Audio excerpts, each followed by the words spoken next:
MTV info. আল্লাহ তাআলা তার এই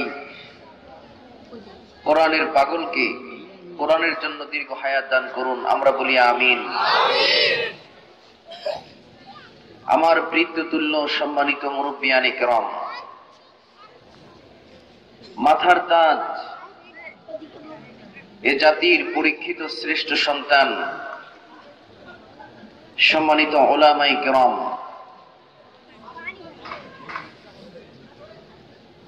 তারুণ্যের উচ্ছ্বাস, দিক দিগন্তের দিকপাল, প্রাণ প্রিয় যুবক ভাইয়েরা, পর্দার আড়ালে আমাদের মায়েরা, বোনেরা ও মেয়েরা, আমি এবং আমরা আল্লাহ সুবহানাহু ওয়া তাআলা শুকরগুজার হচ্ছি, যিনি আমাদেরকে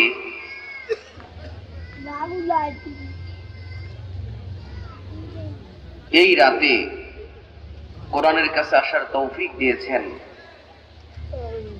আমাদেরকে কোরআনের ময়দানে বসিয়ে দিয়েছেন। এই দয়াটা কার? যে আল্লাহ দয়া করেছেন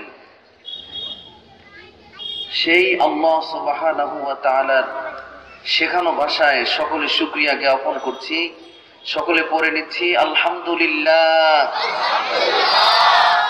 রব্বানা লাকাল হামদ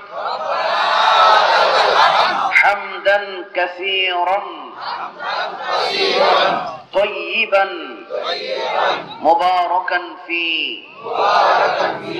يا ربي لك الحمد كما ينبغي لجلال وجه سلطاني وعظيم سلطاني। আমরা শুকরিয়া জ্ঞাপন করে নিচ্ছি আল্লাহ তাআলার। দরুদ ও সালাম পেশ করছি মানবতার মহান শিক্ষক, পৃথিবীর শ্রেষ্ঠ মানুষ, পৃথিবীতে যারা আসবেন, যারা এসেছেন, যারা এসে চলে গেছেন, সব মানুষদের মাঝে একজন মানুষ শ্রেষ্ঠ মানুষ। এই বিংশ শতাব্দীতে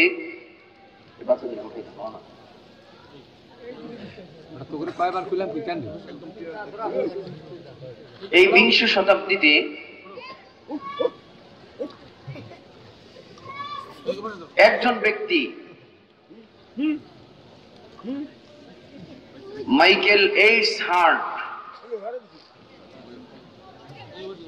তিনি এই পৃথিবীতে সবচেয়ে ভালো মানুষ কারা এসেছেন,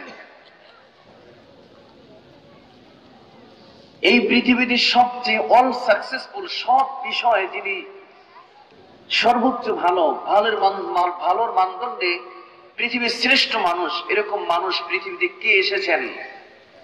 মাইকেল এইডস হার্ট। তিনি একটি গবেষণা করেছেন, দি হান্ড্রেডস, 100 মানুষের একটি জীবনী তালিকা তিনি তৈরি করেছেন। যে 100 মানুষের মধ্যে পৃথিবীতে যারা এসেছেন, বড় রাজনীতিবিদ, বড় অর্থনীতিবিদ, বড় সমাজপতি, বড় সমাজ সংস্কারক, যার আদর্শ পৃথিবীতে মেনে নেওয়া যায়,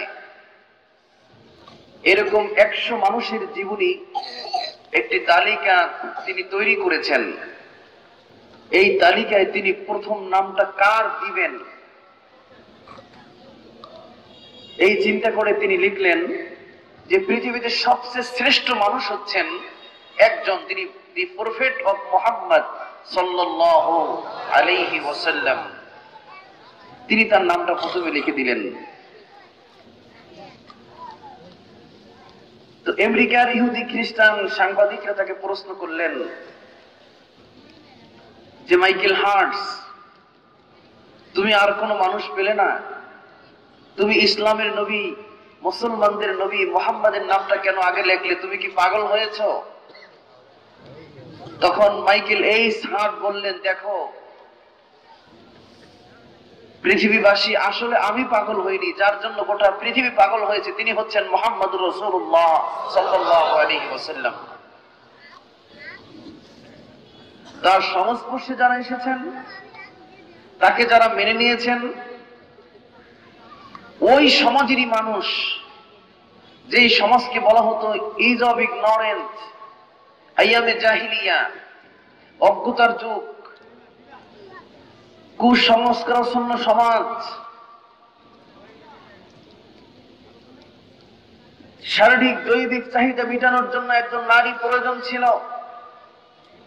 সে নারী কার বোন, কার মেয়ে, কার মা, এটা বোঝার যখন প্রয়োজন ছিল না, যখন পণ্যের মতো বাজারে মানুষদেরকে বিক্রি করে দেয়া হতো, খুন খারাপি এটা ছিল নৈমিত্তিক ব্যাপার, ওই সমাজের মানুষগুলোকে, যেই সমাজের মানুষগুলো মেষ চড়াতেন, সমাজ কিভাবে সংস্কার করতে হয় এটা জানা ছিল না, ওই সমাজের মানুষগুলোকে যারা চুরি করত, ডাকাতি করত, জেনা করত, ব্যভিচার করত, ওই সমাজের মানুষকে ভালো করে দেওয়ার জন্যই আল্লাহ তাআলা পাঠিয়েছেন ওই সমাজের মধ্যে একজন ব্যক্তি, তিনি হচ্ছেন মুহাম্মদুর রাসূলুল্লাহ সাল্লাল্লাহু আলাইহি ওয়াসাল্লাম। আসার পরে ওই সমাজের মানুষগুলোই যারা চুরি করত, ডাকাতি করত, জেনা করত, রাখাল হিসাবে যারা মেষ পালন করত, গরু ভেড়া বকরি মরুভূমির ভিতরে ছেড়ে দিয়ে যারা এটা নিয়েই সারাদিন পড়ে থাকতো, ওই সমস্ত মানুষগুলি যখন মুহাম্মদুর রাসূলুল্লাহর সংস্পর্শে এসেছেন, ওই মানুষগুলি পৃথিবীতে শ্রেষ্ঠ মানুষ হয়েছেন। সুবহানাল্লাহ বলুন। চারদিকে কোনো শব্দ হবে না, ভালো না? এই যে চারদিকে শব্দ হচ্ছে ছেলেদের, এগুলো হবে না।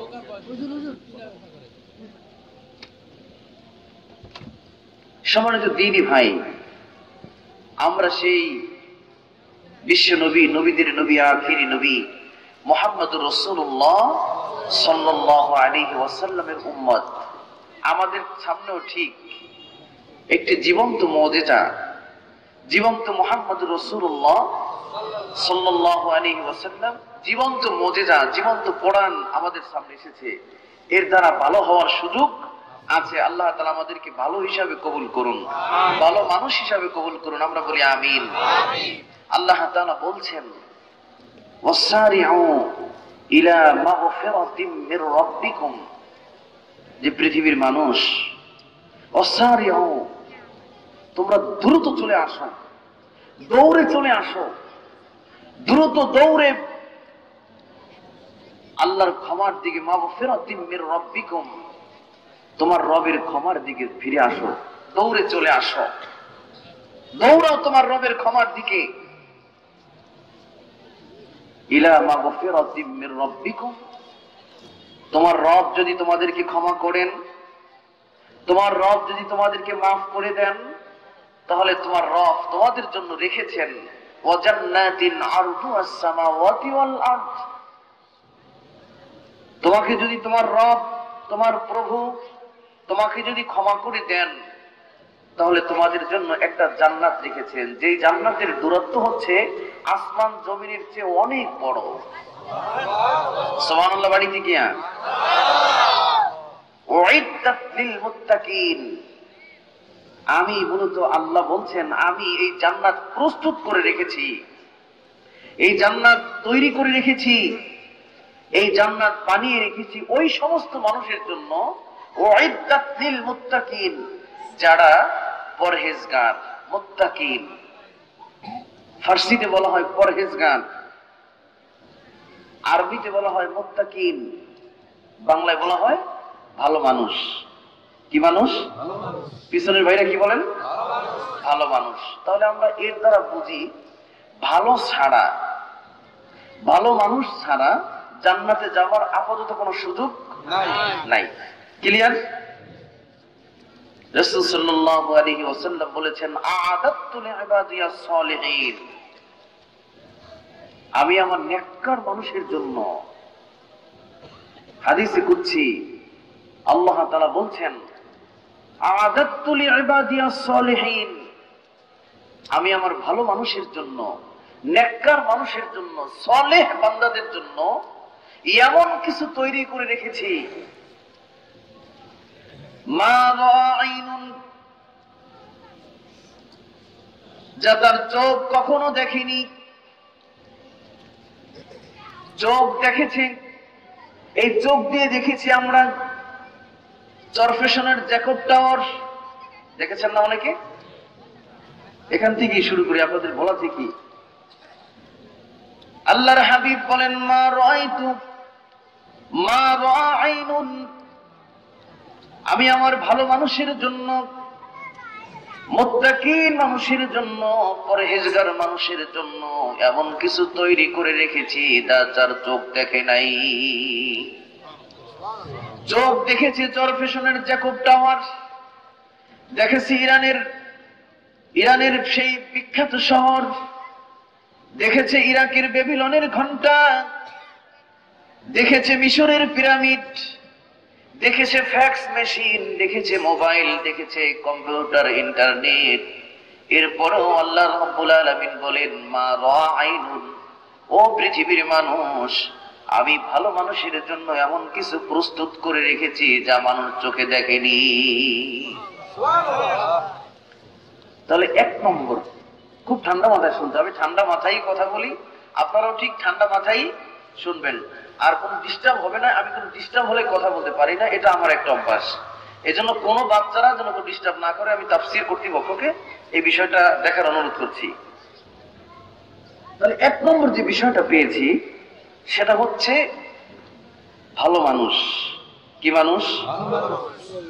সবাই বলেন, আ'আদাতু লি'ইবাদিয়াস সালিহিন, আমি আমার ভালো বান্দাদের জন্য, নেককার বান্দাদের জন্য, পরহেজগার বান্দাদের জন্য, মুত্তাকি বান্দাদের জন্য এমন কিছু তৈরি করে রেখেছি, ওমা সামিআত উযনুন, যা তার কান শুনেনি, কখনো শুনেনি। সুবহানাল্লাহ বলো।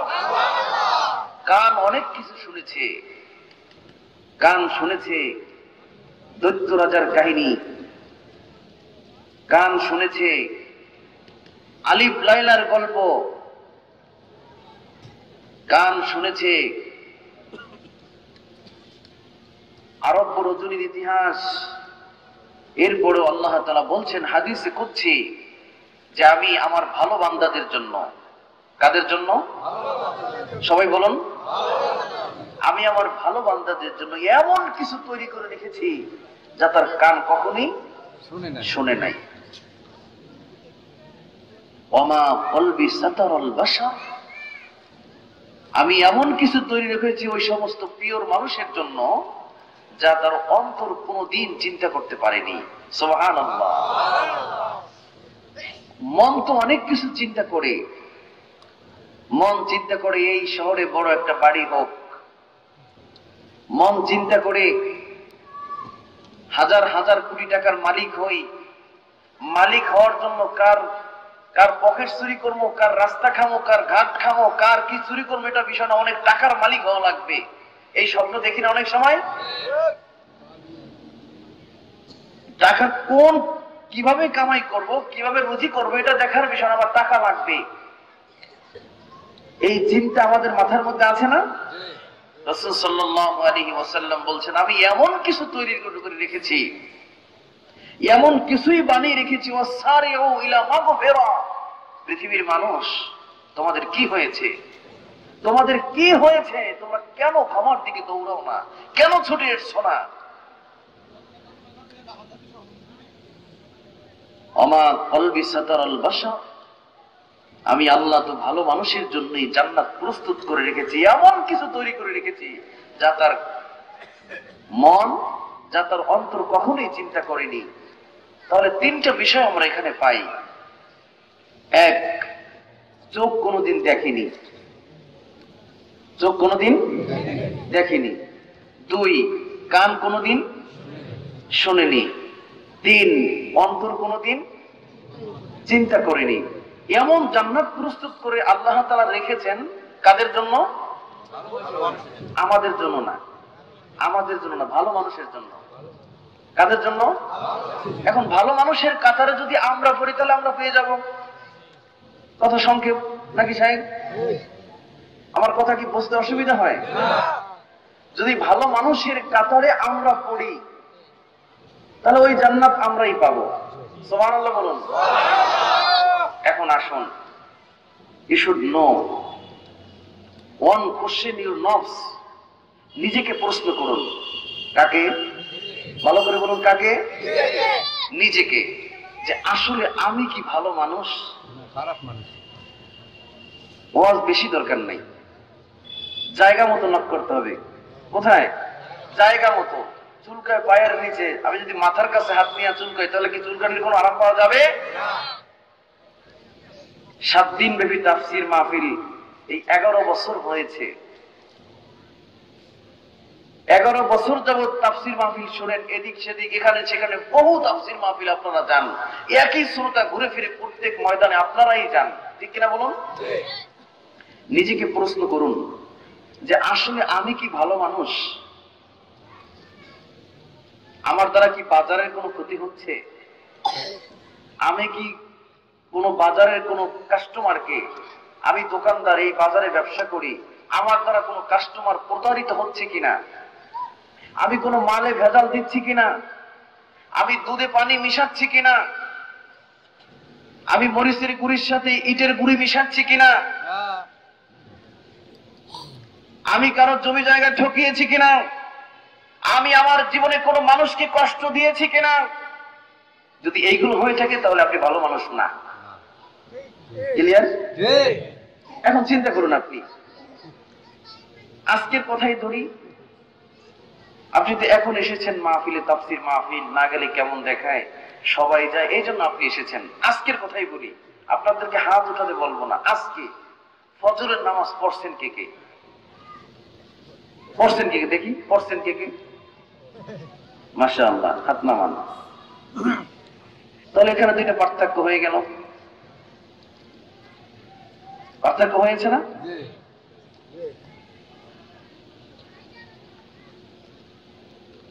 এখন যদি বলি ওজনে দেন কার, ওজনে কম দেন কারা কারা, আমি হাত উঠাইতে বলবো না, কারো হাত উঠানোর দরকার নাই। ওজনে কম দেন কারা কারা? কারা কারা জমি জায়গায় ঠকিয়েছেন? কারা কারা চুরি করছেন? চুরি, চুরি বোঝেন না? চুরি যারা যারা করছেন, জনগণের সম্পদ, মানুষের সম্পদ, অন্যকে প্রতারণা করেছেন, তাহলে এরা ভালো মানুষ না। ভালো মানুষের লেবাস ধরছি, টুপি আছে, পাঞ্জাবি আছে, পাগড়ি আছে, তারপরে দাড়ি আছে, রবীন্দ্রনাথের মতো একেবারে নাভি পর্যন্ত দাড়ি রাখছি, কিন্তু শয়তানের আড্ডি আছে কিনা বলুন? এটা হয়ে থাকে, বিশ্বাস করুন। আপনি শুধু লেবাস ধরেছেন, আপনি শুধু লেবাসই ধরেছেন, আসলে ভালো মানুষ হতে পারিনি। ভালো মানুষের একটা সংজ্ঞা দিয়ে আমি আমার তাফসিরে প্রবেশ করি। আল্লাহর হাবিব বলেন, আল মুসলিমু মান সালিমাল মুসলিমুনা মিন লিসানিহি ওয়া ইয়াদিহি। অন্য হাদিসে মুহাম্মদুর রাসূলুল্লাহ বলেন, মাইয়াজমাল্লি বাইনা লাহিয়াইহি ওয়া মা বাইনা রিজলাইহি আজমাল্লাহুল জান্নাহ।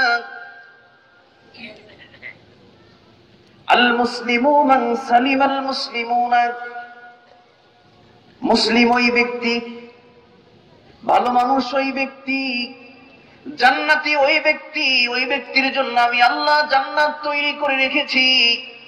মা রাআইনুন, যা তার চোখ কখনো দেখিনি। মুসলিমুনা মিন লিসানিহি ওয়া ইয়াদিহি, যেই ব্যক্তির হাত থেকে এবং জবান থেকে অপর ব্যক্তি, হোক সে হিন্দু, হোক সে বৌদ্ধ, হোক সেই খায়ের হাটের ছোট্ট ব্যবসায়ী, হোক সে ছোট্ট চায়ের দোকানের মালিক, হোক সে হুন্ডার ড্রাইভার, হোক সেই সমাজের একজন হিন্দু মানুষ, হোক সেই এই বাজারের একজন নাপিত, নরসুন্দর আছে না, সে যেই হোক না কেন, আপনার হাত থেকে যদি নিরাপদ না থাকে, আপনার জবান থেকে যদি ওই ব্যক্তি নিরাপদ না থাকে, আর যদি হাত থেকে নিরাপদ না থাকে, হাত দিয়ে কাউকে থাপ্পড় দিয়েন না, হাত দিয়ে কোনো মানুষকে ওজনে কম দিয়েন না। খায়রাতের ব্যবসায়ীরা হাত দিয়ে কোনো মানুষকে থাপ্পড় দিয়েন না, হাত দিয়ে কোনো মানুষের সম্পদ লুণ্ঠন করেন না। যদি করে থাকেন তাহলে আপনি ভালো মানুষের কাতারে নাই। অন্য হাদিস আল্লাহর হাবিব বলেন, আল মুসলিমু মান সালিমাল মুসলিমুনা, মুসলিম ওই ব্যক্তি, কোন ব্যক্তি? ভালো মানুষ, আন্দাজি ভালো মানুষ। মুসলিম ওই ব্যক্তি যে বড় বড় জামা আছে, হ্যাঁ আমার কথা আপনারা বুঝেন না? যে বড় বড় একটা টুপি আছে, যে বড় কতগুণ দাড়ি আছে, যে বড় সুন্দর একটা চেহারা আছে, হ্যাঁ তাহলে কে? শুনুন, আমরা তো মনে করছি ভালো চেহারা আল্লাহর ওলি মানুষ, হাত মোসাফা করার সময় কেউ হুজুরের হাতটা নরম। আরে হুজুরের তো কোনো কাজ করেন না, হুজুর পিসা হুজুরের হাতটা একেবারে নরম। হুজুরে তো আপনার মতো রিক্সা চালায় না মেয়া, হুজুরে তো আপনার মতো হুন্ডার ড্রাইভার না, তাহার শক্ত হইবে কেমনি? আরে আল্লাহর ওলি মানুষ হাতটা কি নরম রে, ওরম আপনি বয়ে গেলে আপনারটাও নরম হইবে, ঠিক কিনা বলেন? এখন ভালো মানুষ কি?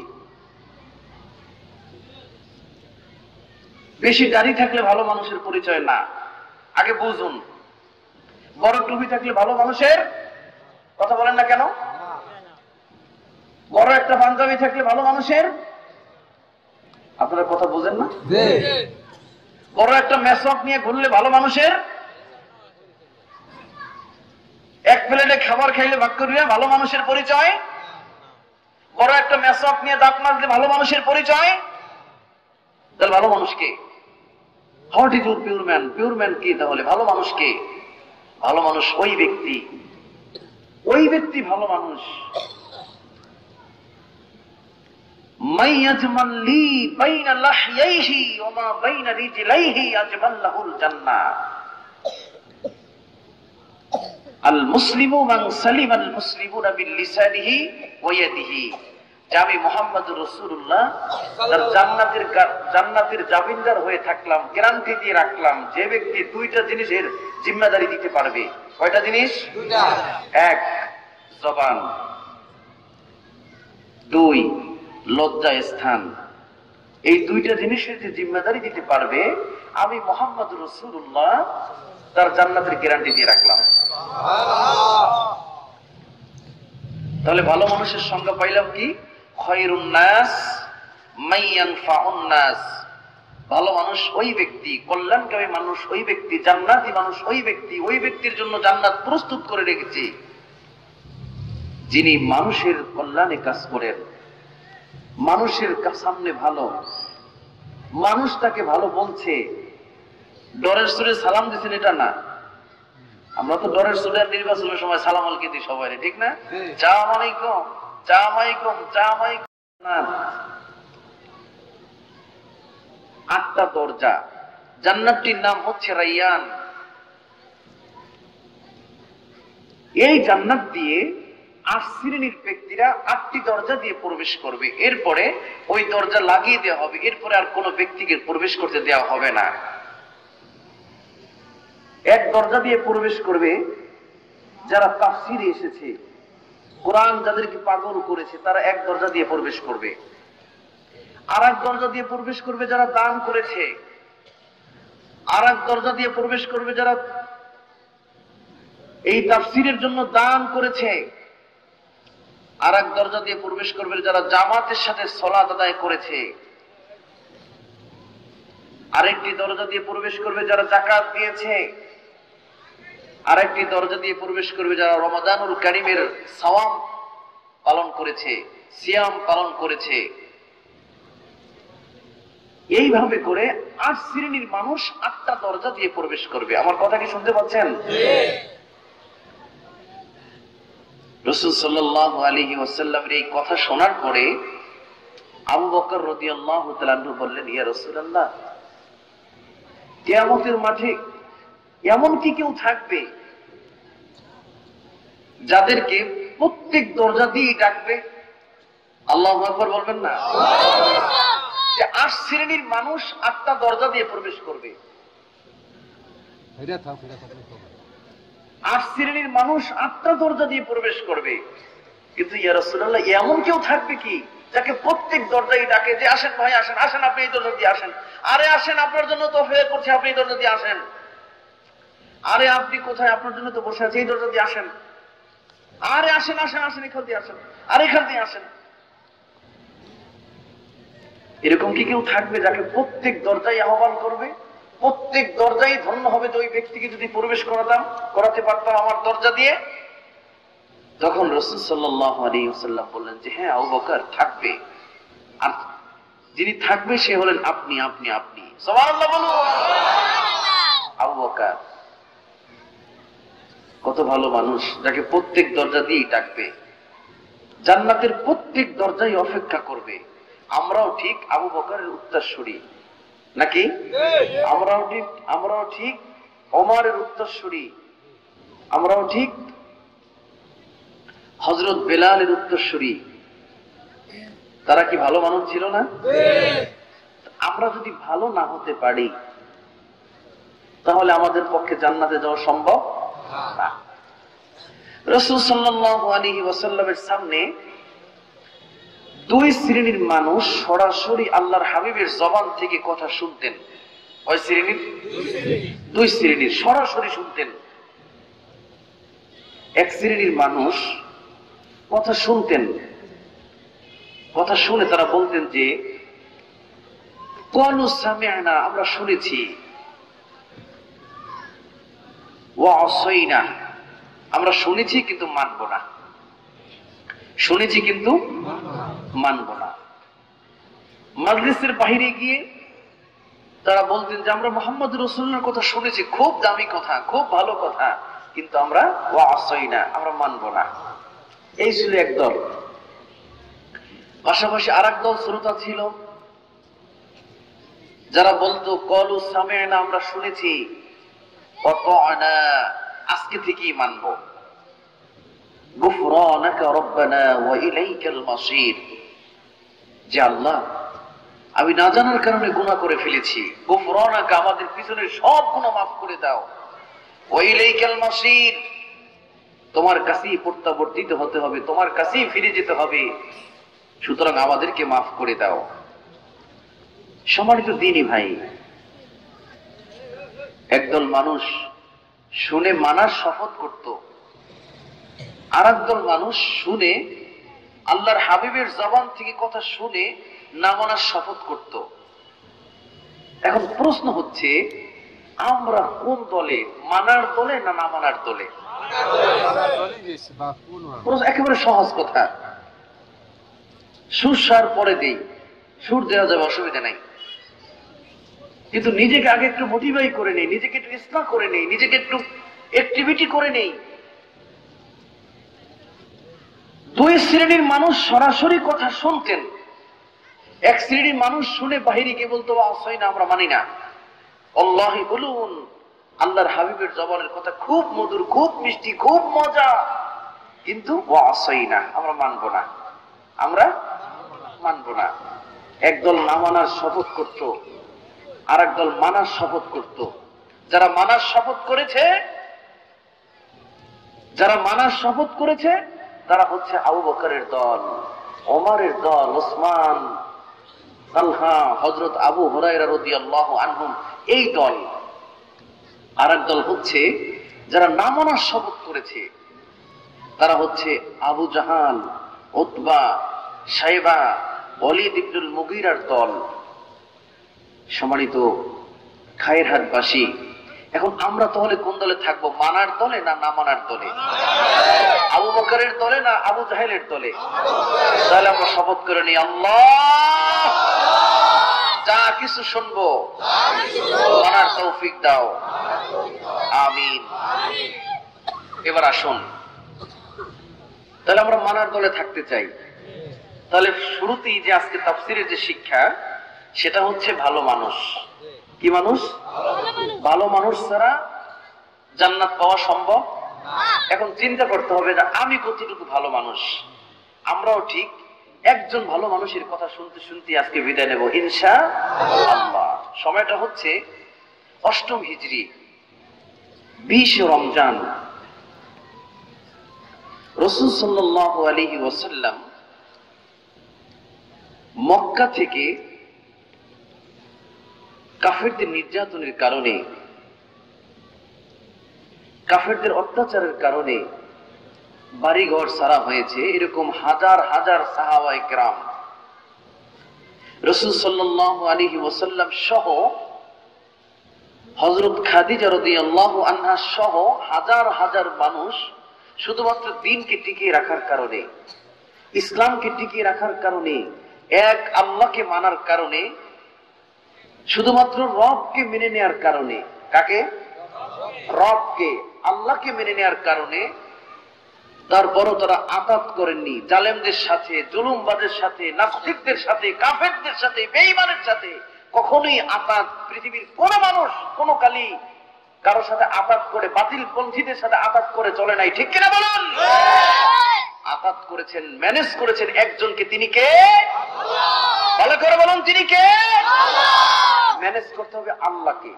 কাকে? আল্লাহকে। কোন ব্যক্তিকে না। কোন ব্যক্তিকে ম্যানেজ করে জান্নাত পাওয়া যাবে না। ইতিহাস সাক্ষী, ইতিহাস সাক্ষী, যদি ম্যানেজ হয়ে যেত কোন মানুষ কোন ব্যক্তির কাছে, যদি ক্ষমার পাত্র হতো কোন ব্যক্তি কোন ব্যক্তির কাছে, যদি স্যালেন্ডার করত, তাহলে সাইয়্যিদ কুতুব, ভালো মানুষের গল্প শুনতে আসছি। ভালো মানুষ সাইয়্যিদ কুতুব রাহিমাহুল্লাহ, যিনি ফি জিলালিল কোরআনের লেখক, মিশরের শাসক, লা ইলাহা ইল্লাল্লাহ মুহাম্মাদুর রাসূলুল্লাহ, এই কালেমার ব্যাখ্যা লেখার কারণে, এই লা ইলাহা ইল্লাল্লাহর ব্যাখ্যা লেখার কারণে মিশরের শাসক তাকে ফাঁসি দিয়েছেন। এই ফাঁসির মঞ্চে সাইয়্যিদ কুতুব, তিনি ফাঁসির মঞ্চের দিকে যাচ্ছেন। যখন তিনি ফাঁসির মঞ্চের দিকে যাচ্ছেন, তখন হাতে যেই অনুবাদ লিখেছেন লা ইলাহা ইল্লাল্লাহ মুহাম্মাদুর রাসূলুল্লাহ, লা ইলাহা, এর দ্বারা আমরা বুঝছি কি? লা মানে নাই, ইম্পসিবল, কখনো না, কোনোদিনও না। আমরা যারা ঈমানদার আমরা বুঝছি এটা যে লা ইলাহা ইল্লাল্লাহ মুহাম্মাদুর, যে আল্লাহ ছাড়া কোনো মাবুদ, আল্লাহ ছাড়া কোনো ইলাহ, আল্লাহ ছাড়া কোনো বিধানদাতা, আল্লাহ ছাড়া কোনো হুকুমদাতা, আল্লাহ ছাড়া কোনো রিজিক দাতা, আল্লাহ ছাড়া কারো কাছে মাথা নত করা, এটা শিখেছি। সাইয়্যিদ কুতুব রাহিমাহুল্লাহ তিনি এটাই লিখছেন যে লা মানে নাই, ইম্পসিবল, কখনো না, কোনোদিনও না, কঠিন কালো না। কারণ আমরা ওই জাতি, আমাদেরকে ভয় দেখাইয়া লাভ নাই। আমরা তো ওই জাতি, যেই জাতি সংখ্যার কাছে, সংখ্যা গরিষ্ঠতার কাছে কখনই মাথা নত করেনি। সৈন্য সংখ্যা 1 লক্ষ, আর আমার কালেমা 1 নয়। আপনার কালেমা পড়ে, আপনি কালেমা পড়ে মিশর সরকারের গোলামির 5 আটা গোলাম হয়ে ওই সরকারের বেতনভুক্ত কর্মচারী হয়েছেন, আর আমি ঠিক সেই কালেমা পড়ার কারণে আজকে ফাঁসির মঞ্চে যাচ্ছি। আল্লাহু আকবার বলুন। সুতরাং তোমার কালেমা, তোমার কালেমার দাওয়াত আর আমার কালেমার দাওয়াত এক নয়। তোমার কালেমার কারণে তুমি বেতন পাও, আর আমার কালেমার কারণে আমার ফাঁসির মঞ্চে যাচ্ছি। ঠিক কিনা বলুন? তোমার দাওয়াত আমার দাওয়াত, নেই দাওয়াতে বিল। তোমার কিতাব আমার কিতাব, তাও আবার অমিল। তোমার দাওয়াত মাংস পোলাও, প্লেট ভরা ভাত। আমার দাওয়াত জেলখানাতে দুর্বিষহ রাত। ঠিক কিনা বলুন? তোমার দাওয়াত ইয়াসির নিচে তালাশ করা নেক, আমার দাওয়াত ময়দানেতে দিন রাত করা এক। তোমার দাওয়াত দেখে না ঘুষ সমাজে বড় সুদ, তোমার দাওয়াত বৈধ টাকায় ফেরাউন নমরুদ। আমার দাওয়াত ইসলামী আইন আল কোরআনের পথ, আমার দাওয়াত মানে না কো জুলুম বাজের দল। ঠিক কিনা বলুন? সুতরাং তোমার দাওয়াত আর আমার দাওয়াত এক দাওয়াত নয়। তুমি যে কালেমা পড়ে বুঝছো, একজন ভিক্ষুকের কাছে দেখেন যে ভিক্ষা করে আপনার বাড়িতে বাড়িতে ঘুরে সারাদিন ভিক্ষা করে 10 কেজি চাল নেয়, তার কাছে জিজ্ঞেস করেন যে সে বাড়ির সামনে গিয়ে বলে লা ইলাহা ইল্লাল্লাহু মুহাম্মাদুর রাসূলুল্লাহ, চাচি আম্মা খালাম্মা ভাইজান দুটো ভিক্ষা দেন, বলে কিনা বলুন? ওই কালেমা কালেমার ভিক্ষার ঝুলি হওয়ার জন্য আসেনি। কালেমা এসেছে একটা জাতিকে পরিবর্তন করে আল্লাহর দ্বীন হুকুমত প্রতিষ্ঠার জন্যই কালেমা এসেছে। ঠিক কিনা বলুন? আপনার কালেমা ভিক্ষুকের কালেমা, আপনি যে কালেমা পড়েছেন, আপনি যে কালেমা গ্রহণ করেছেন, ওই কালেমা আর ভিক্ষুকের কালেমা আর একজন মুমিনের কালেমা, একজন ভালো মানুষের কালেমা এক হতে পারে? যিনি কালেমা পড়েছেন ওজনে কম দেন, মালে ভেজাল দেন, দুধে পানি মিশান, জায়গা জমি ঠকিয়েছেন, মানুষকে ঘর বাড়ি ছাড়া করছেন, সুতরাং ওই কালেমা আর একজন মুত্তাকিন পরহেজগার একজন আল্লাহওয়ালার কালেমা এক হতে সম্মানিত দ্বীনি ভাই, কষ্ট হচ্ছে আপনাদের? কথা বুঝতে অসুবিধা নাই তো? সময়টা ছিল 8ম হিজরি 20 রমজান। যারা এই লা ইলাহা ইল্লাল্লাহ পড়ার কারণে যেই সমস্ত মানুষগুলোকে ঘরবাড়ি ছাড়া করা হয়েছিল, যারা চোখের পানি নিয়ে জন্ম হয়ে থেকে বিদায় নিয়েছে, দূর হচ্ছে 350 মাইল।